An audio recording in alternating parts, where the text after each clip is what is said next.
It's funny how certain moments just stick with you. Like a photograph in your mind, but with the sound, the smell, the whole sensation. For me, one of those moments came just last month, when I opened the door to find my mom and my sister, Olivia, standing on my porch. The air had that October bite to it, not quite cold enough for a jacket, but sharp enough to make you notice. The same kind of weather as that night, years ago, when everything truly started. Their faces were etched with something I couldn't quite place, hope, maybe, mixed with weariness. Mom's hair had more gray than I remembered, and Olivia, she just looked hollowed out. Not at all like the girl who used to command every room she entered. For a second, I forgot to breathe. Then, it was like muscle memory kicked in. "What are you doing here?" My voice felt flat, distant. Mom's voice was smaller than I remembered. "We wanted to talk. To try to make things right." I could feel the chill creeping in, the same kind of October cold from that night, years ago. My hand shook slightly on the doorknob. "There's nothing to make right." "Ethan, please," Olivia pleaded, her voice cracking. "I know I can't undo what I did, but I'm different now. I'm sober. I'm in therapy. I want to apologize. Really apologize." I looked at her then, really looked. Tried to find something that felt like family. Came up empty. "You already apologized. The settlement made you. That's all I needed. That was legal. This is." Mom stepped forward. "This is us trying to heal as a family." The word family hit me wrong. Like fingernails on a chalkboard. "We're not a family. You stopped being my family the night you locked me out in the rain. Olivia stopped being my sister the day she decided destroying my life was easier than admitting she had a problem. We made mistakes," Mom insisted. "Terrible mistakes. But don't you think it's time to move forward?" I almost laughed. "You don't get to decide when I move forward. You don't get to show up here and demand forgiveness because it makes you feel better about yourselves." Olivia was openly crying now, her face crumpled. "I just want my brother back," she whispered. "Then you should have thought about that before you let 300 people sign a petition calling me a predator. Before you watched me eat lunch alone every single day and did nothing to stop it." The words came out harder than I meant them, but they were true. Mom tried one more time. "Ethan, please. We're asking for one chance. One conversation.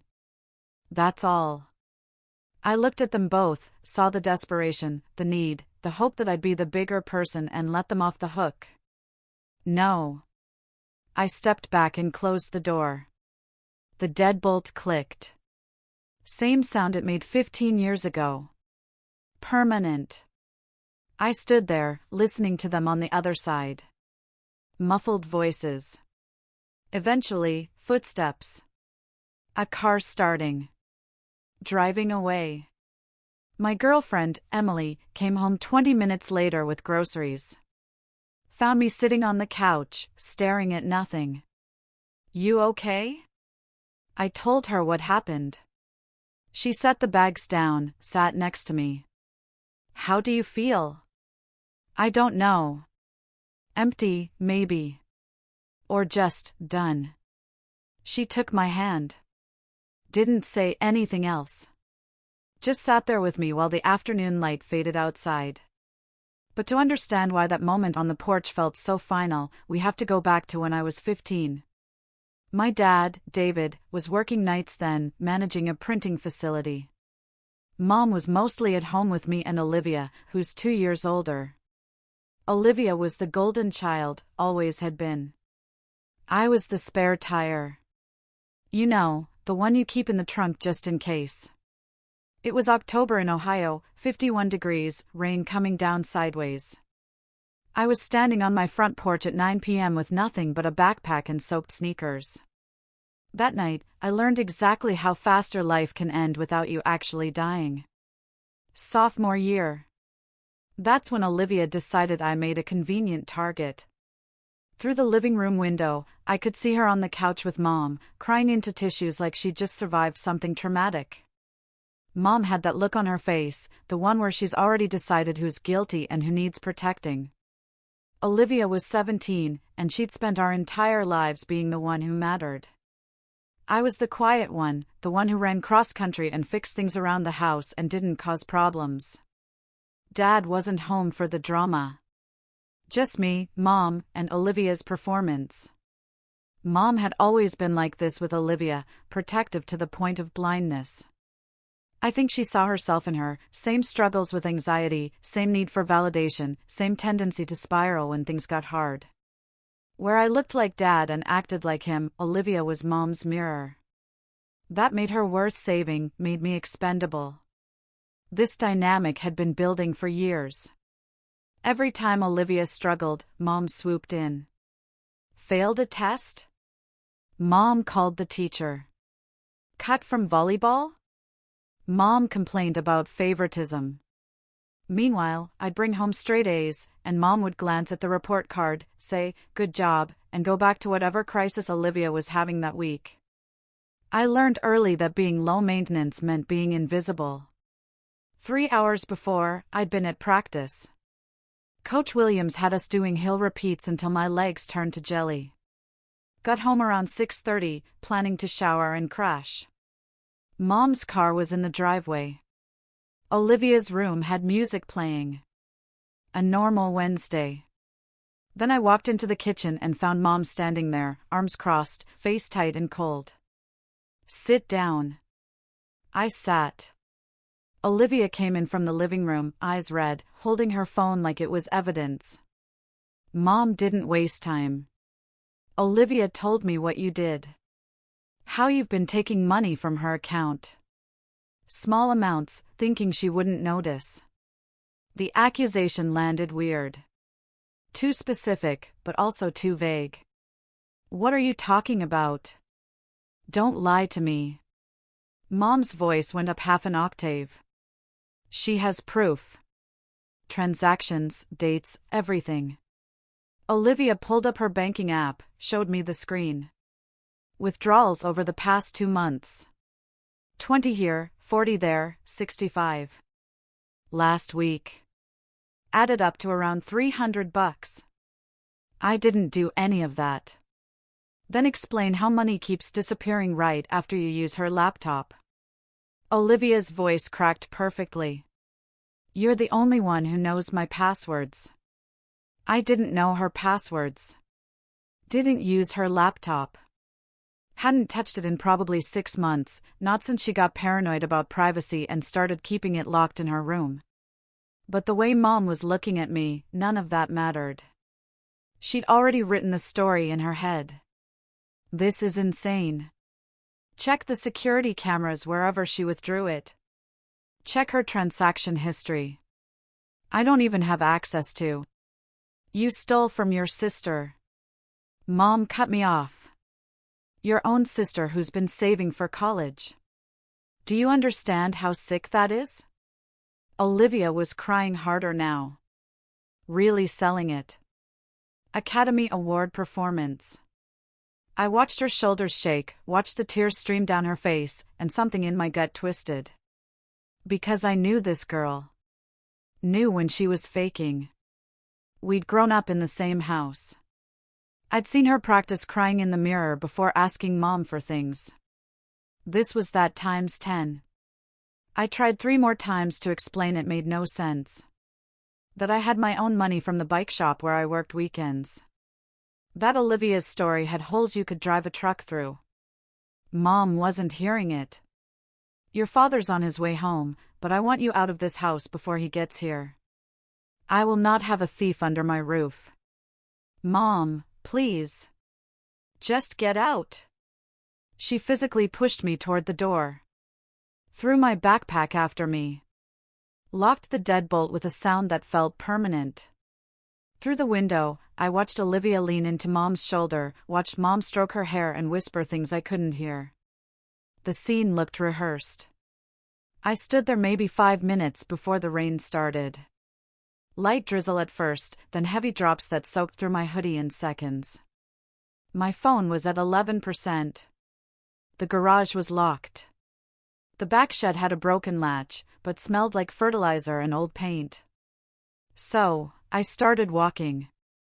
Our subdivision was the kind where everyone had security cameras and Ring doorbells and neighborhood watch signs. Nobody was watching now, just empty streets and warm houses with families inside doing normal things. I passed the Henderson place, where their porch light was on. I could see through their window to where they were watching TV together. The whole family, normal, safe, everything I'd thought I had 3 hours ago. I ended up at Willow Creek Park, sitting under the gazebo the Rotary Club built a few years back. The bench was damp, leaves collected in corners, turning to mush. A jogger passed by with earbuds in. Didn't even glance at the soaked teenager sitting alone at 9:30 on a school night. My hands were shaking, not from cold, but from something deeper that felt like my body was trying to disconnect from what was happening. I kept replaying the scene in the kitchen. Mom's face. Olivia's tears. The way neither of them had paused for even a second to consider I might be telling the truth. 15 years of being their son, their brother, and it counted for nothing against one accusation. I called Dad at 9:42. He answered on the third ring, voice tired. "What's up?" "I'm at Willow Creek Park. Mom kicked me out. Olivia said I stole money from her, and Mom believed her without checking anything, and I need you to come get me." The words came out in a rush. Dad went quiet for 3 seconds. "Stay there. Don't move. I'm 20 minutes out." He made it in 14. His truck pulled up, headlights cutting through the rain. I climbed in, and the heat hit me like a wall. Dad looked at my face, my soaked clothes, the way I was shaking. "Tell me everything." So I did. The accusation, the banking app, Mom's immediate judgment, Olivia's tears that didn't reach her eyes, being locked out without a chance to defend myself. Dad listened without interrupting, his jaw getting tighter with every sentence. When I finished, his hands tightened on the steering wheel. "Those withdrawals, you didn't make them." "No. You know I have my own money." "Yeah, from the bike shop. I don't need to steal from Olivia." He nodded once, decisive. "We're going home, and we're getting to the bottom of this tonight." The drive back took 4 minutes. Every second felt like building toward something. Dad walked through the front door like a man with a mission. Mom was still on the couch with Olivia, looking comfortable. That comfort evaporated when she saw me behind him. "David, I told you. You told me there was an emergency. You didn't tell me you threw our son out in the rain without verifying a single fact." Mom stood up, defensive. "Olivia showed me the proof. Transactions can be faked or misattributed." "Where's her phone?" "Let's look at this proof." Olivia clutched her phone to her chest. Dad held out his hand. "Either show me the actual evidence or admit you're lying. Those are your options." The silence stretched. Olivia's eyes flicked to Mom, looking for backup. Mom stepped forward. "She doesn't need to prove anything to you. We know what happened." "No. You know what Olivia told you." "That's not the same thing." Dad's voice stayed level. "Calm. The kind of calm that's more dangerous than yelling.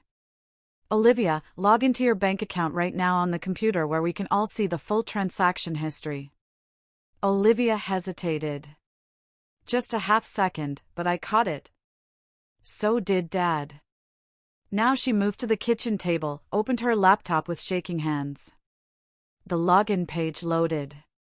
She typed her credentials. The account summary came up. $743 available balance. Transaction history showing the withdrawals she'd mentioned. But when Dad clicked on the details, they showed ATM locations. "Which ATM did you use on October 8th? Olivia blinked. I don't remember. It was the corner of Oak and Main. That's 3 blocks from your friend Maya's house. Dad pulled up Google Maps. Show me where you were that day. He started clicking through more transactions. Each one had a location. Each one corresponded to places Olivia had been according to her own social media posts.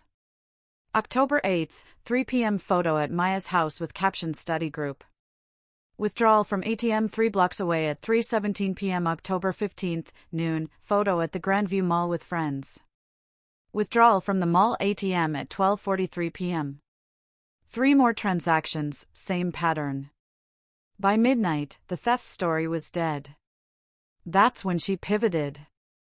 That's not even the worst part. Her voice dropped, got quiet, scared sounding. I only mentioned the money because I was trying to avoid bringing up the real reason I'm upset. Mom immediately shifted into protection mode. What real reason? Olivia looked down at her hands, started crying. Not the performance from earlier. This was different, more calculated. After practice last Tuesday, when everyone else had left, he cornered me by the equipment shed. The air went heavy, poisonous. I couldn't breathe. That never happened. You're lying. Olivia's voice cracked. I have bruises from where you grabbed me. She pulled up her sleeve, showing marks on her upper arm, yellowing at the edges but still visible. Old enough to look real, fresh enough to be convincing. Dad's voice cut through. What day was this? Last Tuesday. What time? After practice, around 5:30. Dad pulled out his phone. Last Tuesday, October 19th. Practice ended at what time? 5:15, I said. And where were you after that? Bike shop. I had a shift at 5:30. Worked until close. Dad called the bike shop, put it on speaker. The owner, Mark, answered and confirmed I'd worked that entire evening. Clocked in at 5:27, worked until 9 p.m. closing. Never left. Olivia's face went white. I meant the Tuesday before.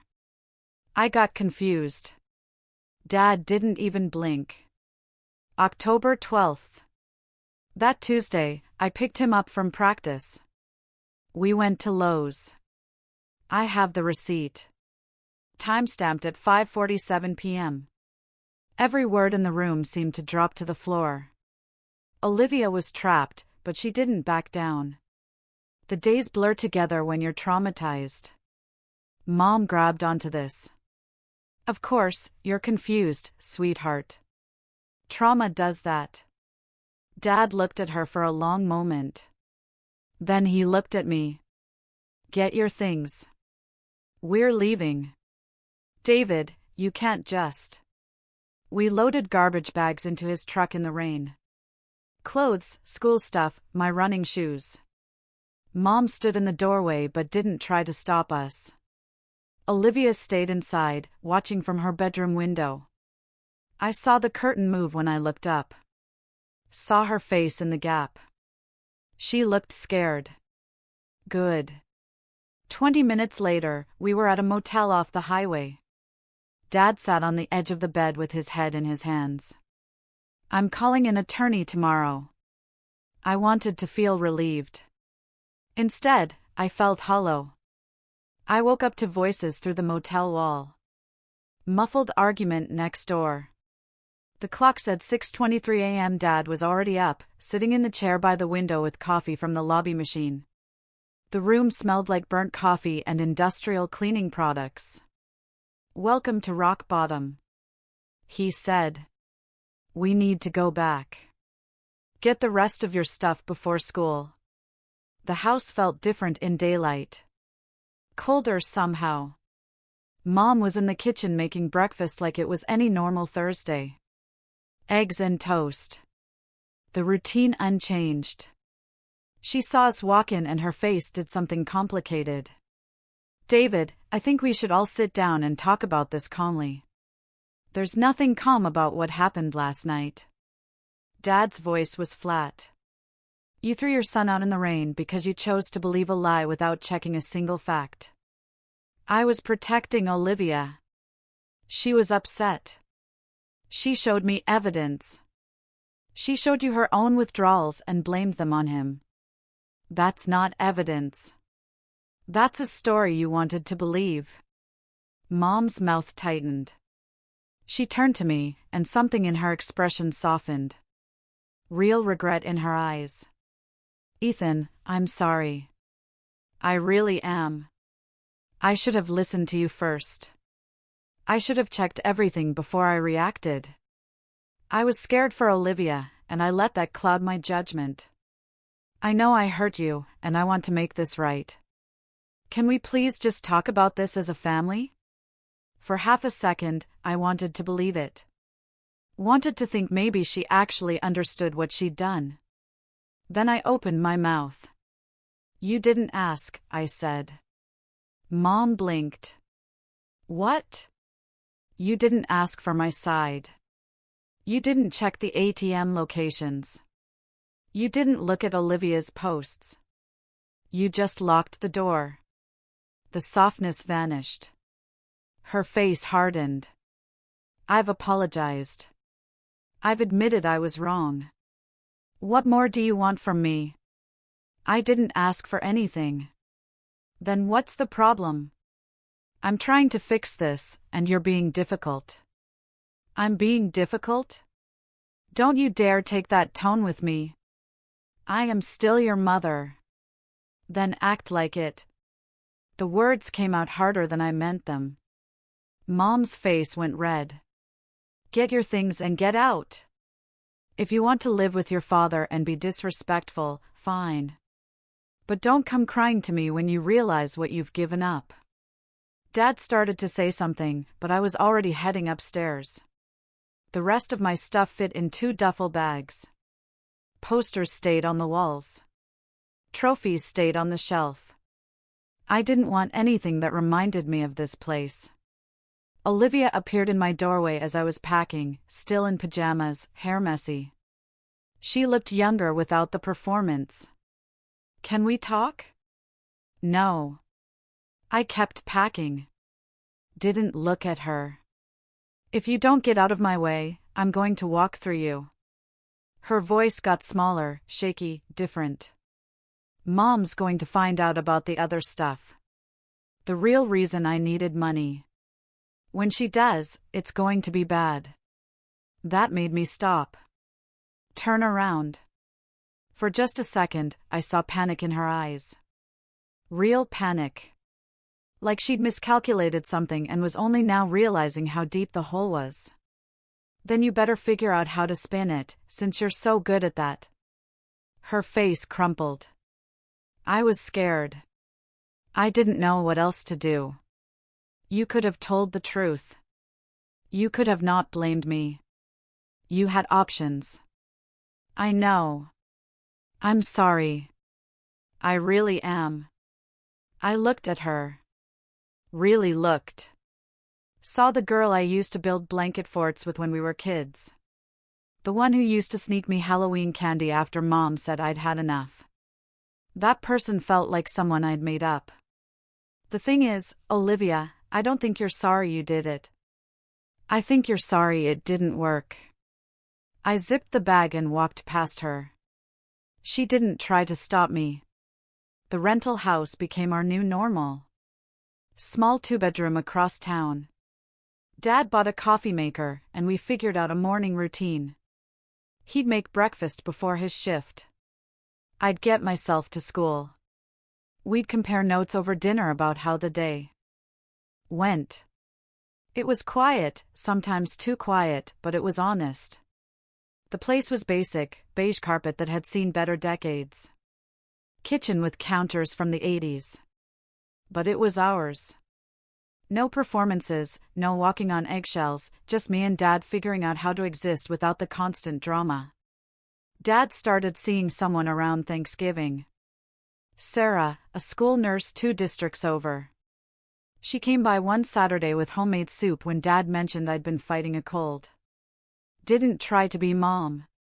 Just treated me like a regular person who happened to live there.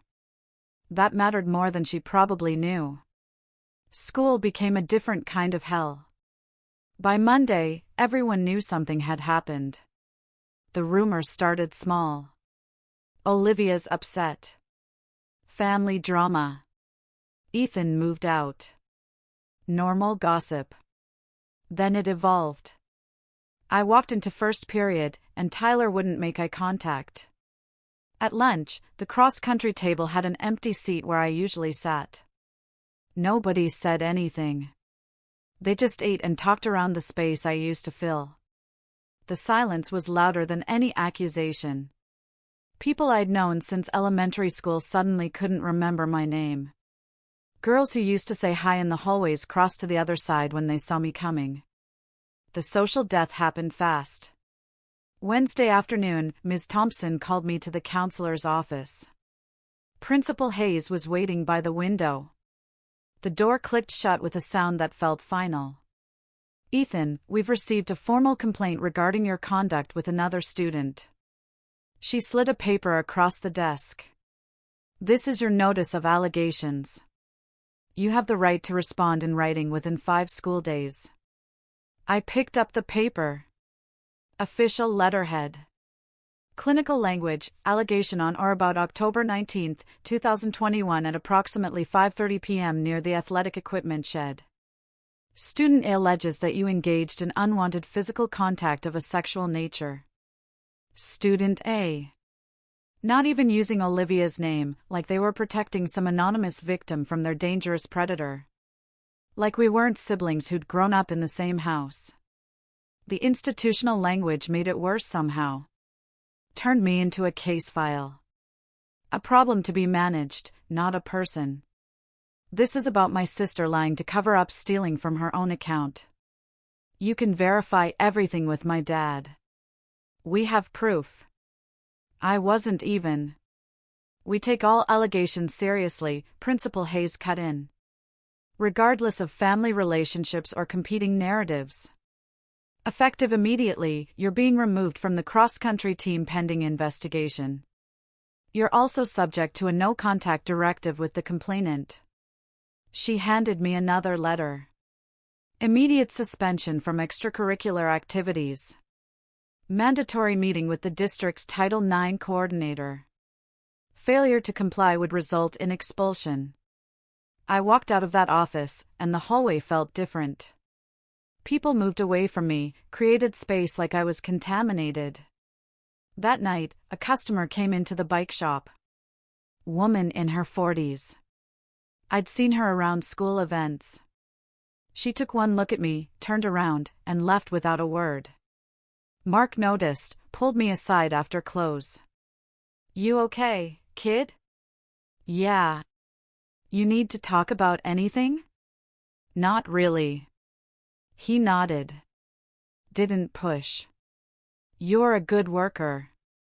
"I'm not going anywhere." I appreciated that more than I could say. Dad hired attorney Reynolds 2 days later. First meeting, she sat across from us with a legal pad and said 3 words that changed everything: document everything. Now. She taught me to screenshot every lie, save every text, log every location with timestamps, build a timeline so detailed that even the fuzziest allegation would shatter against it. I started carrying a pocket notebook. Wrote down where I was, when, who saw me. Kept receipts from the bike shop, texts from Dad, photos with metadata intact. Started treating my own life like a crime scene that needed evidence. The machine kept grinding.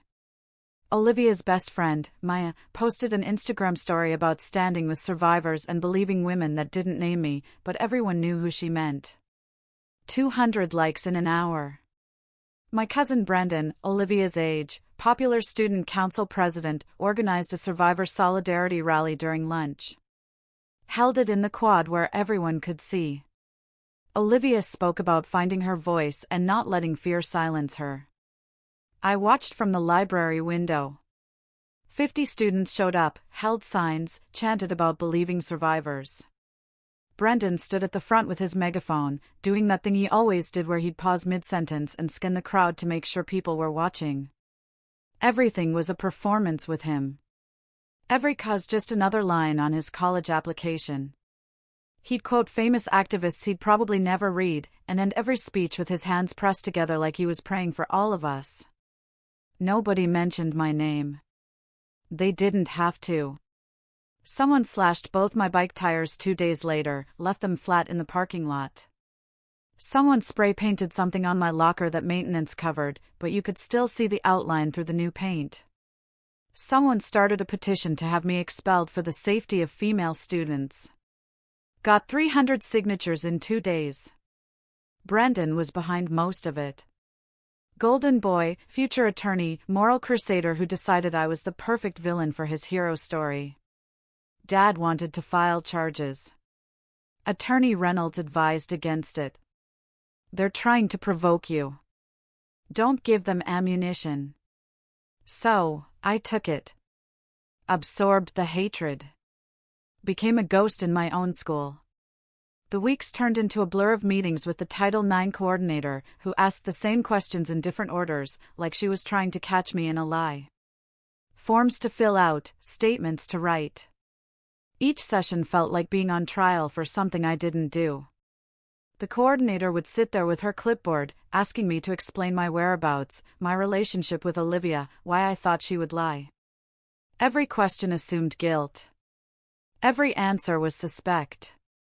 I started bringing Attorney Reynolds to the meetings just so I'd have someone who believed me in the room. Then one Saturday, a teacher from my old middle school saw me at the grocery store. Miss Patricia.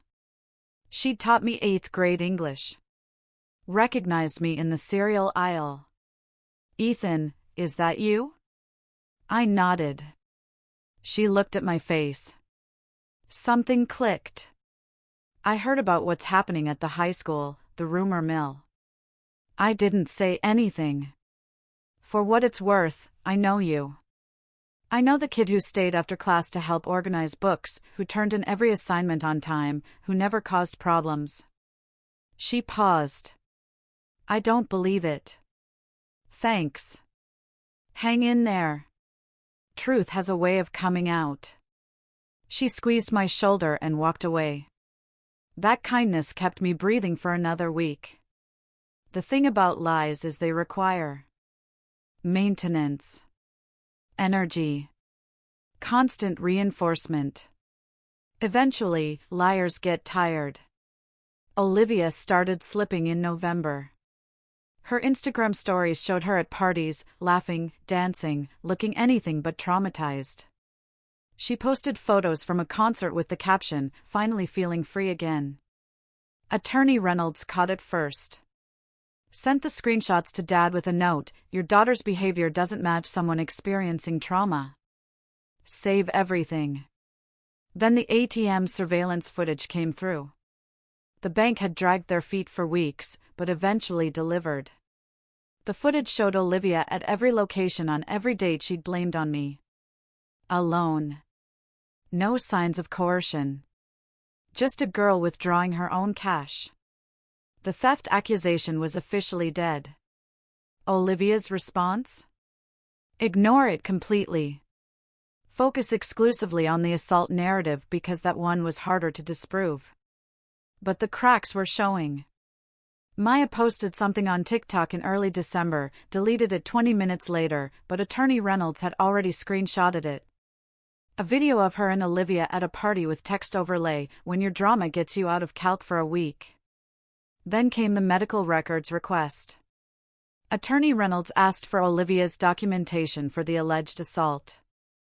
Hospital visits, doctor's appointments, anything showing she'd sought treatment for trauma or physical harm. The school pushed back: privacy, confidentiality, protection of the victim. Attorney Reynolds pushed harder.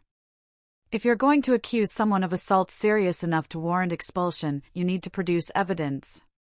Real evidence, not Instagram posts. The records came back empty. Not a single visit. No doctor's notes. No counselor reports. Nothing. Attorney Reynolds called a meeting with the school's legal team. Brought the medical records, the ATM footage, my location history, witness statements. Everything. Laid it out like a prosecutor. The Title IX coordinator looked uncomfortable. The school's attorney started taking notes. They agreed to continue investigating, but I could see it in their faces. They knew Olivia was lying. They just didn't know how to admit it without destroying their credibility. The school kept dragging its feet, scheduling follow-up meetings and requesting more documentation like they were hoping the whole thing would just go away on its own. Each week, they'd ask for one more piece of evidence, one more witness statement, one more timeline verification. Classic bureaucratic stalling. They'd painted themselves into a corner by taking Olivia's side so publicly. And now backing down meant admitting they'd nearly expelled an innocent kid. Then, before they could finally land on an outcome, the real story broke. Olivia's boyfriend got arrested. Guy named Marcus, 22 years old, dealing pills out of his apartment. Police found customer lists, transaction records, text messages. Olivia's name came up 14 times. 3 weeks after Marcus's arrest, the police showed up at Mom's house. Asked to speak with Olivia about her connection to him. Asked if she'd been purchasing controlled substances. That's when Olivia broke. Confessed to everything. The drug use, the money, the lies about me. All of it came spilling out because she needed to cut a deal to avoid charges. The police report landed on Attorney Reynolds' desk 4 days later. She called us into her office, laid it out on the conference table. Your sister's statement admits she fabricated the theft accusation to cover drug purchases. She also admits the assault allegation was created to deflect attention when the theft story started falling apart. I stared at the words, black ink on white paper. Official confession. What happens now? We take this to the school. Demand full reinstatement. Expungement of all records and a public acknowledgement of the error. The school fought it for 2 weeks.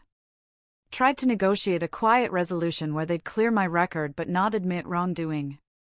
Attorney Reynolds said no. Public acknowledgement or we go to the media and the school board. They caved. Principal Hayes read a statement at an all-school assembly. Brief. Sterile. Corporate language about new information coming to light and mistakes in the investigative process. Never used Olivia's name, never used mine. Just vague words about ensuring fairness moving forward. The assembly was mandatory. Everyone packed into the gym.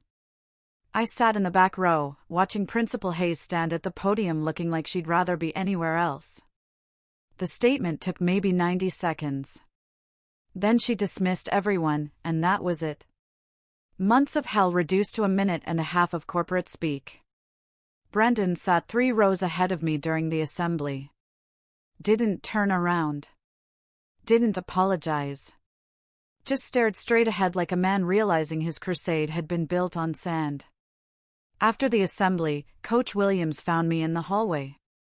Ethan, the team would love to have you back. State championships are coming up. I looked at him, remembered how quickly he'd cut me loose when it mattered. I'm good. You sure? We could really use. I'm good. I walked away. Didn't look back. The official exoneration didn't fix anything. Just made the damage visible. My reputation was still radioactive. People who'd signed the petition didn't apologize. They just pretended they'd never believed it in the first place. Tyler tried to reconcile. Showed up at the rental house one Saturday with pizza. Hey man, I know things got weird. I just wanted to say I'm sorry for not being there when you needed someone. I let him talk for maybe 3 minutes. You've known me since 4th grade. We ran every mile together, and the second someone told a story, you bailed. That's all I need to know. He left the pizza and didn't come back. But I wasn't satisfied with just walking away. Attorney Reynolds helped me file a civil suit. Defamation, intentional infliction of emotional distress against Olivia specifically. We didn't ask for money. Asked for something better. Court testimony under oath. Public acknowledgement of the lies. Olivia's attorney tried to settle. Offered cash, confidentiality, mutual non-disparagement. Attorney Reynolds laughed in his face. My client doesn't want money. He wants truth. The case moved through the system. Depositions. Discovery. Olivia under oath admitting every lie, every calculated move, every moment she'd chosen to keep the story going even when she knew it was destroying me. Watching her deposition was surreal. She sat there in a conference room, attorney beside her, and had to answer question after question about the lies. Why she made the theft accusation. Why she escalated to assault. Why she let it continue for months. Each answer made her look smaller, more desperate. The performance was gone. Just a girl who dug a hole and kept digging. Her attorney kept trying to paint her as a victim of circumstances. A scared girl making bad choices under pressure. Attorney Reynolds dismantled that with surgical precision. Showed the timeline. The social media posts celebrating her brave stand. The coordination with Brandon and Maya. The complete absence of trauma symptoms. By the end, Olivia was crying. Real tears. Not performance. Just the weight of consequences finally landing. We reached a settlement before trial. Olivia agreed to post a public retraction on every platform she'd used to spread the allegations. Court-approved language, no wiggle room, no softening it. She had to state clearly that she'd fabricated the assault allegation, that she'd lied about the theft, that I'd done nothing wrong, and that she took full responsibility for the damage caused. The posts went live in August. The fallout was immediate. Brandon deleted his social media. Maya posted a vague apology about learning lessons and got roasted in the comments. Mom called Dad crying, begging him to make me drop the suit. Dad told her Olivia created this mess. She could live in it. Senior year, I focused on two things, grades and getting out. No drama, no social life, just applications and essays and planning for somewhere far away. Dad and Sarah got more serious. She started coming to Sunday dinners at our place. Brought her daughter, Chloe, a few times. Chloe was 14, quiet, read fantasy novels. We ended up talking about books one evening while Dad and Sarah handled the grill. It was the first normal conversation I'd had in months. I got accepted to a state school 4 hours north. Full scholarship, industrial design program. Dad helped me load the truck in August before my freshman year. Before we left, he handed me something. An old shoebox from his closet. What's this? Letters from your mom and Olivia. They've been sending them to the house. I saved them in case you ever wanted to read them. I looked at the box. Must be 30 letters in there.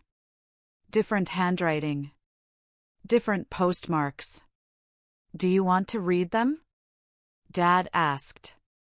I thought about it for maybe 10 seconds. Then I handed the box back. Burn them. Dad didn't argue, just nodded. That weekend, we had a fire in the backyard. The letters went in one at a time. I watched them curl and blacken and turn to ash. It didn't feel triumphant. Just necessary. College was different. Nobody knew my story. I was just another freshman trying to figure out the dining hall and where the library was. I joined an intramural running club. Made friends with my roommate. Started dating a girl from my design class. Her name was Emily. Funny and direct and didn't take herself too seriously. We were together 6 months before she asked about my family. I told her the truth. All of it. The lies, the isolation, the lawsuit, the burning letters. She listened without interrupting. When I finished, she was quiet for a minute. That's heavy. Yeah. Your sister sounds like a piece of work. That's one way to put it. Are you okay now? I thought about it. Really thought about it. Getting there. She kissed my forehead, and we watched a movie, and she didn't bring it up again unless I did. That's when I knew she was different. I graduated with my degree in hand.